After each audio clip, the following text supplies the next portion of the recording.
Case build-up para kay dating House Speaker Martin Romualdez ang irerekomenda ng Senate Blue Ribbon Committee na nag-iimbestiga sa questionable flood control projects. Ayon sa chairman ng committee na si Senador Ping Lacson, ang basehan ng rekomendasyon ay ang pahayag ni Orly Gutesa na personal siyang nagatid ng pera sa mga bahay ni Romualdez at ni dating Congressman Saldico. Dati na itinanggi ni na Romualdez at Co ang paratang.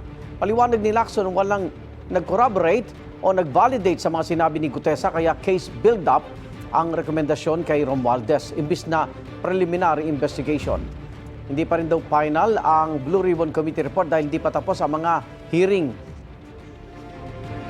Halimbawang merong validation o corroboration do sa paglilink kay former Speaker Romualdez, sa final report ng Blue Ribbon, mapapalitan yon. Masasama na siya doon sa irerekomenda for preliminary investigation. So, for further investigation, ibig sabihin. O kaya case build-up. Yes. At saka yung inirecommend siya para sa yung AMLAC magsagawa ng tracking no mga movement ng accounts.